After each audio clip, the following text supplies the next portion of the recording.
The text I sent took me 3 hours and half a bottle of cheap wine to write. Delete, rewrite, delete again, sip wine, rewrite. Finally settled on something casual, like my hands weren't shaking, like I hadn't spent months thinking about it. Hey, I've been doing some thinking. We haven't had a cordial conversation in months. Could we talk after work? I'd like to apologize. He didn't respond.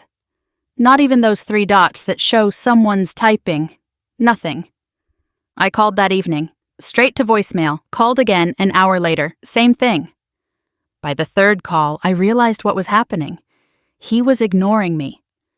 Gregory, who used to text me 50 times a day asking what I wanted for dinner, was pretending I didn't exist. I tried from my sister's phone. He answered on the 2nd ring. Walsh Plumbing, this is Greg. I hung up immediately, my hands shaking. So his phone worked fine. He just had me blocked.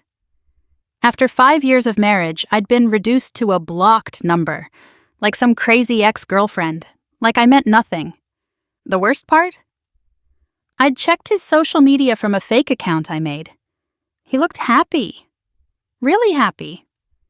There were photos from a company Christmas party, him laughing with his employees, wearing the red tie Emma must have picked out because he hated red. No wedding ring. When had he stopped wearing it? There was a comment from someone named Amy.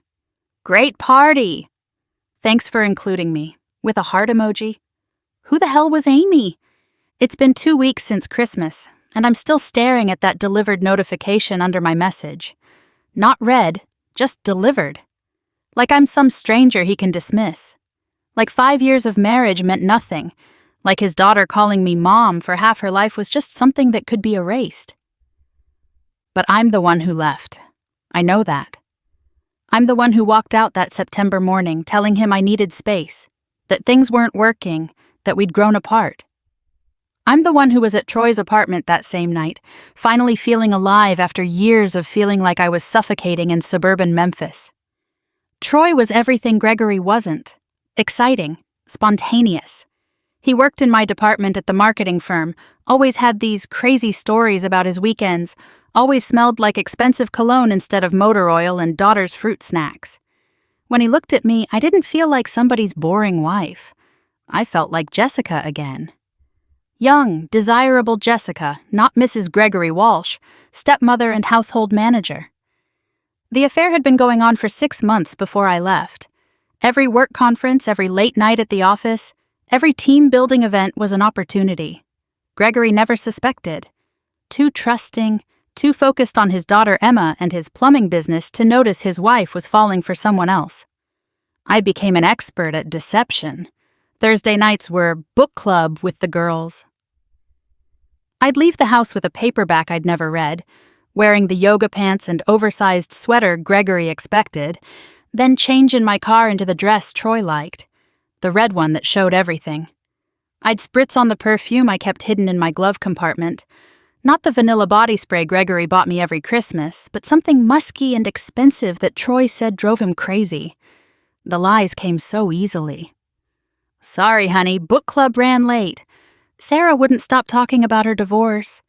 I'd even throw in a believable detail like, she's thinking about getting a lawyer. Meanwhile, I'd been in Troy's bed doing things I'd never done with Gregory. Things I'd told Gregory I wasn't into when we first got married. You're different with me, Troy would say afterward, tracing patterns on my bare shoulder. More alive. He doesn't deserve you. And I believed him, every word. Because when I was with Troy, I wasn't the woman who packed school lunches and attended PTA meetings. I wasn't the one who spent Saturday mornings at Emma's soccer games, pretending to care about 9-year-olds kicking a ball around. I was sexy, desired, free. The close calls made it more exciting. Like the time Gregory called while Troy and I were at a hotel during a work conference. Hey babe, just checking in. How's the conference? Troy's hand was sliding up my thigh under the table at the hotel bar. I had to control my breathing. It's good. Boring. You know how these things are? Emma wanted me to tell you she got an A on her spelling test. That's great, I managed, while Troy's fingers found exactly where they were going. She really wanted to tell you herself. Should I have her call you later? No, I said too quickly. I mean, I'll be in sessions until late. I'll see her tomorrow. Okay, love you, Jess. Love you too, I lied, ending the call as Troy laughed against my neck. You're so bad, he whispered. I love it. I'm not happy, I told him that September morning. Emma was at her biological mother's for the weekend, thank God. I couldn't have done it with her there. What do you mean? Gregory asked, still in his pajamas, coffee mug frozen halfway to his mouth. The stupid mug Emma had made him in art class, world's best dad in purple glitter. I mean, I'm done. This isn't working. Jess, what are you talking about? What happened? Nothing happened. Everything happened. I can't do this anymore. Is this about last week? I told you I'm sorry I missed dinner. The Hendersons' pipe burst and... It's not about dinner, Greg. Though honestly, it kind of was. Another anniversary spent eating reheated Chinese food alone while he fixed someone else's emergency. Troy would never do that to me. Troy made reservations at places that required reservations. Then what? Talk to me, we can fix this. There's nothing to fix. I just don't love you anymore. The words hit him like a physical blow. He actually stepped backward, coffee sloshing over the rim of his mug onto the floor. The floor I'd begged him to replace for 2 years. Still the same ugly linoleum his grandmother had picked out. You don't... Jess, we have a family. Emma, quote, Emma's not my daughter. She calls you Mom. That was your idea, not mine. Another lie. I'd been the one to suggest it when Emma was 5, after her biological mother missed another birthday. I'd held that little girl while she cried, promised her I'd never leave. But that Jessica was gone. Troy's Jessica didn't make promises to children who weren't hers. The look on his face. Like I'd shot him. But I had to be strong. Troy was waiting. A new life was waiting. Gregory tried to fight for us. Called, texted, showed up at my sister's where I was staying. Offered counseling, therapy, anything. Think about Emma, he said. She needs you. But I wasn't thinking about Emma. I was thinking about Troy's hands on my body, about the apartment we were going to get together, about the trips we'd take, about finally living the life I deserved at 32 instead of playing house with someone else's kid. The divorce papers were filed by October. Gregory stopped trying to contact me after I told him about Troy. The look in his eyes when I admitted it. Not hurt anymore, just disgusted. Like I was something he'd stepped in. Emma was the hardest part. 9 years old, smart as a whip, had been calling me Mom since she was 5. Gregory got full custody, of course. Her biological mother only had her every other weekend. I was the one who did homework with her, braided her hair, knew she was scared of thunderstorms. But I walked away from that, too. The last time I saw her before I left was a Thursday. Gregory always worked late on Thursdays, so I picked her up from school. She was chattering about some boy in her class who put gum in another girl's hair, clutching the art project she'd made. A ceramic bowl painted in what she called rainbow swirls. It's for you, Mommy Jess, she said, presenting it like a crown jewel. For your jewelry. I took it, knowing I was leaving in 3 days. Knowing I'd never use it. Knowing she'd spent weeks making it in art class, carefully painting each swirl. It's beautiful, baby. Mrs. Peterson says I have an artistic soul, she announced proudly.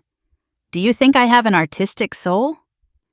The most artistic, I lied, helping her with her seatbelt. That night, while Gregory gave her a bath, I packed the bowl in the box of things I'd take with me. Then I unpacked it. What was I going to do with a child's art project in my new life? I didn't even have space for guilt, let alone glittered clay. I left it on my dresser, another piece of the life I was abandoning. I heard later that she cried for weeks. Denise told me, during one of her many attempts to guilt me into coming back. Emma wouldn't eat, wouldn't sleep, kept asking when Mommy Jess was coming home. She'd sit by the window after school, waiting for my car. Gregory had to take her to a therapist, a 9-year-old in therapy because I chose Troy's excitement over her stability. Where's Mommy Jess? I heard she kept asking. Gregory told her I had to go away for grown-up reasons, didn't poison her against me, which I guess was decent of him, more decent than I deserved. The truth was simpler and uglier. Mommy Jess left because being a mother was boring, because bedtime stories and homework help and soccer games weren't as thrilling as hotel rooms and secret texts, and the way Troy made me feel like I was 22 again instead of 32 with responsibilities. Troy and I got our apartment in November. Downtown loft, exposed brick. The kind of place I'd dreamed about when I was stuck in Gregory's 3-bedroom ranch with the mortgage and the HOA fees. This was what I wanted. Freedom, excitement, passion. For about 3 weeks. Turns out Troy's exciting lifestyle was expensive. Turns out his crazy weekend stories usually involved other women. Turns out the cologne I loved was to cover the smell of whoever he'd been with the night before. "Baby, don't be so possessive," he said when I found messages on his phone. "We're having fun, right? Don't ruin it with jealousy." But it was different now. When he was pursuing a married woman, I was a challenge, a prize. Now that I was available, living with him, asking where he was at 2 a.m., I was just another clingy girlfriend. The thrill was gone. The first time I smelled another woman's perfume on his shirt, I almost laughed. It was the same cheap vanilla body spray Gregory used to buy me, the kind I'd always hated. Now it just smelled like my own stupidity. By December, he was staying out all night, not even trying to hide it anymore. I'd sit in that expensive apartment, surrounded by the furniture I'd bought with my half of the savings account, and wonder what Gregory and Emma were doing. Were they decorating the Christmas tree? Did Emma still insist on putting the angel on top even though she needed Gregory to lift her? Troy left on December 23rd. Just packed his stuff while I was at work and texted me that it wasn't working out. That he needed someone more chill, less domestic. That maybe I should have stayed married if I wanted to play house. I spent Christmas Eve alone. Christmas Day alone. Ordered Chinese food and drank a bottle of wine while scrolling through Gregory's social media, which he'd blocked me from months ago. But his sister Denise hadn't blocked me. Her page was full of photos. Gregory and Emma at Christmas morning. Emma in the pajamas I would have picked out for her, grinning with missing teeth. Gregory looking good. Really good.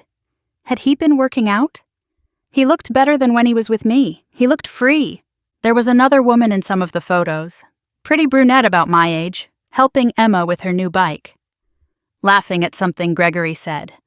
Her hand on his shoulder in one picture. Comfortable, natural, like she belonged there. That's when I texted him. Watching another woman in my spot, in my house with my family.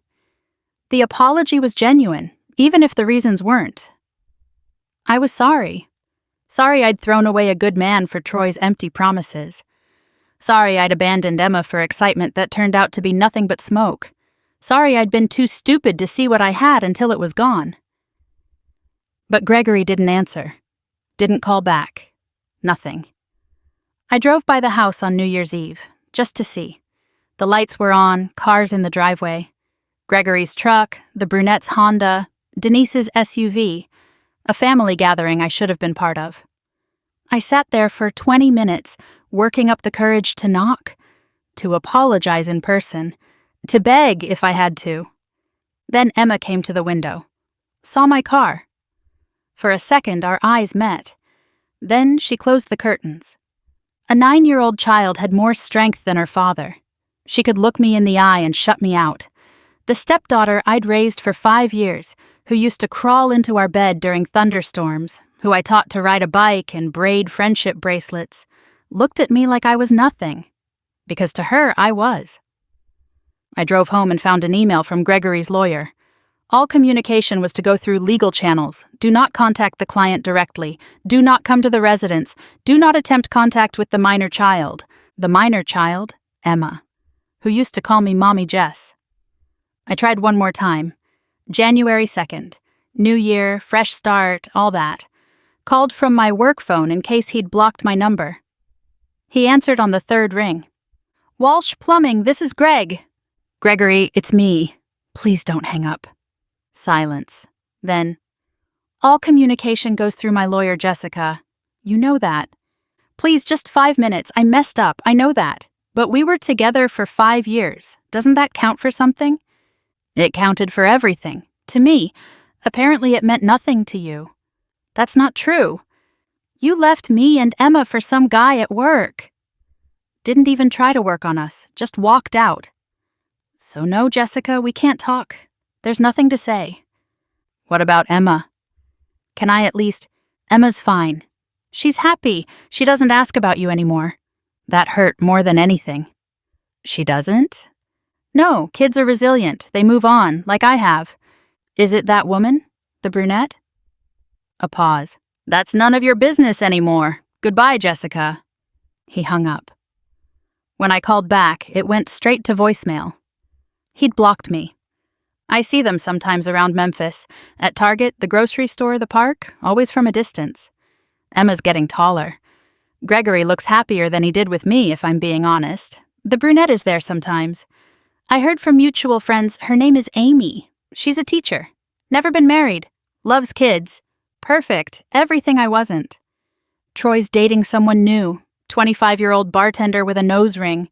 Saw them at a restaurant last week. Him feeding her the same lines he fed me about being trapped, needing excitement, deserving more from life. She looked at him like he was God's gift. I remember that look. I invented that look. I watched from the bar, nursing my third martini. He was sitting in our booth, the one where he first told me he was falling for me. His hand was on her thigh, thumb making the same circles that used to drive me crazy. When she excused herself to the bathroom, I made my move. Found a new project? I asked, sliding into her seat. Troy barely looked up from his phone. Jess! What do you want? Just wondering if you told her about your other girlfriends yet. Or does she think she's special too? Don't be bitter. It's not attractive. I gave up everything for you. Now he looked at me, really looked at me, and smiled, that same smile that used to make me melt. No, baby. You gave up everything for yourself. I just happened to be there. The bartender was coming back, young, perky, everything I used to be, everything I'd never be again. Does she know you're still technically living with your ex? I tried one last shot. Actually, I moved in with her last week. He stood up as she approached. Take care, Jess. I wanted to warn her. Tell her he'll get bored once the conquest is over. That exciting men rarely make good partners. That the Gregory types, the boring, reliable, devoted ones, those are the ones you keep. But she wouldn't listen. Women like us never do. Not until we're 32 and alone in a downtown apartment we can barely afford, texting apologies to men who've already replaced us. Gregory was right not to answer. I see that now. You can't apologize your way back from some betrayals. You can't undo abandoning a child who trusted you. You can't unexplode a bomb after it's destroyed everything. But I still check my phone, still hope for those 3 dots, still drive by sometimes, wondering if that could have been my life if I hadn't been so stupid. If I'd realized that boring was just another word for stable, that predictable meant dependable, that a man who comes home every night is worth a dozen who make your heart race. The custody exchange happens at the police station now. After the restraining order, that's the only place Gregory will meet me when I have my supervised visits with Emma. Once a month, 2 hours, with a court-appointed supervisor taking notes on every interaction. Last month, I bought her a new American Girl doll. The one she'd begged for last Christmas. The one I'd told Gregory was too expensive.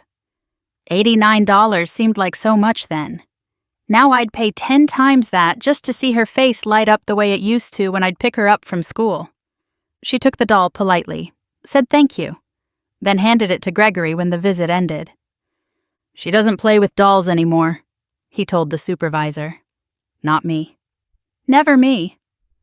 She's into soccer now. And coding. Amy's been teaching her Python. Amy, teaching my daughter to code. Amy, who probably never complains about Saturday morning games or beginner programming workshops. Amy, who understands that being present is more important than being exciting. The supervisor made a note. Another mark against me. Another piece of evidence that I don't even know my own daughter anymore. Can I come to one of her games? I asked, knowing the answer. That would violate the order, the supervisor reminded me. As if I could forget. As if the exact distance, 500 feet, wasn't burned into my brain. Right, I said. Of course. Emma looked at me then. Really looked at me. And I saw something worse than anger in her eyes. I saw indifference. The same look Gregory gave me at the soccer field. The look that says you're not worth the energy of hatred anymore. I threw away a family for a feeling. Traded a husband for butterflies. Gave up a daughter for an orgasm. And now I text apologies to a man who's learned I'm not worth answering. The last time I saw them, it was at Emma's soccer game. I wasn't stalking, just happened to be at the park. She scored a goal and ran straight to the sidelines, not to Gregory, to Amy. Jumped into her arms, face glowing with joy. Did you see, Mom? Did you see?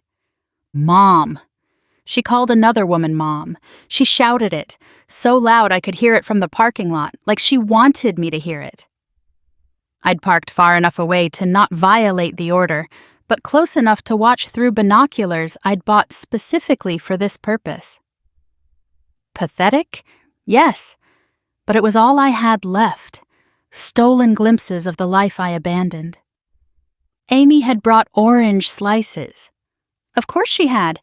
Perfect Amy with her sensible ponytail and her elementary teacher patience. She probably never forgot team snack duty, never showed up late with store-bought cookies because she'd been too busy texting her lover to remember it was her turn.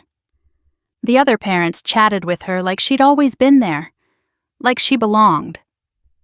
Nobody mentioned me. It was as if Jessica Walsh had never existed. As if I hadn't spent 3 years on those same sidelines, pretending to care about offside rules and hydration schedules. Great save in the first half, one dad said to Gregory. Emma's really improved since last season. Amy's been practicing with her, Gregory replied, his hand naturally finding Amy's waist. She played in college. College soccer, of course. Another thing perfect Amy could give Emma that I couldn't. I'd never played sports. Too busy being pretty, being desired, being chosen by boys like Troy who promised excitement and delivered emptiness. My phone buzzed. My landlord, third notice. I let it go to voicemail, kept watching my family, former families, pack up their perfect Saturday morning. Emma's cleats were new.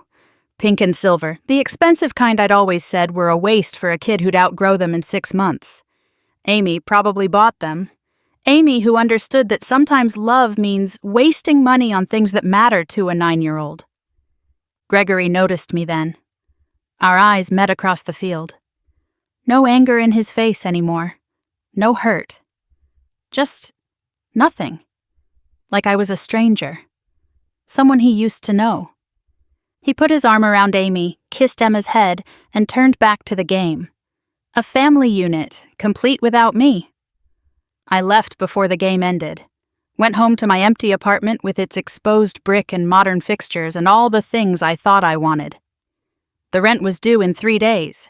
$1,800 I didn't have because Troy had stuck me with his half when he left. The eviction notice would come soon, another downgrade waiting. I sent another text I knew he wouldn't answer. I'm sorry.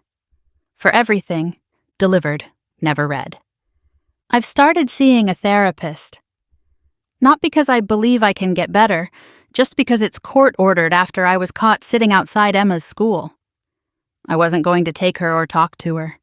I just wanted to see her, make sure she was okay. The restraining order says I can't come within 500 feet now. Why did you leave your family? Dr. Harrison asks every week. I give different answers. I was unhappy. I felt trapped. I deserved more.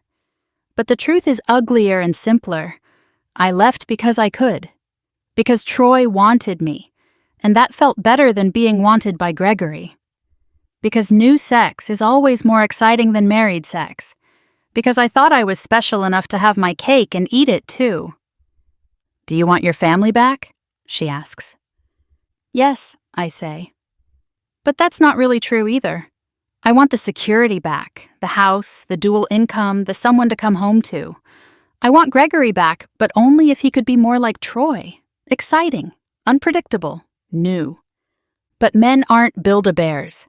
You can't take the stability of one and the excitement of another and create your perfect partner. You choose. And I chose wrong. My mother called last week. First time in months. "Jessica, what were you thinking?" "No hello, no how are you?" Just straight to the disappointment. "I wasn't happy, Mom." Happy? You think your father and I were happy every day for 40 years? You think happiness is the point? You had a good man, a child who loved you, a home. And you threw it away for what? Some fling? You don't understand. I understand plenty. I understand you're 32 years old, alone, and begging a man you betrayed to take you back, while he's moved on with someone who appreciates what you couldn't. She hung up before I could respond. Even my own mother thinks I'm pathetic. And worst of all, she's right. Some mistakes you pay for forever. Some choices, closed doors that never open again. Some texts stay delivered but never answered, reminders of the life you threw away for the one that threw you away. But I keep texting, keep calling, keep driving by, because admitting it's really over means admitting I destroyed everything good for nothing at all, and I'm not ready for that truth. I just checked my phone, still delivered. Maybe I never will be.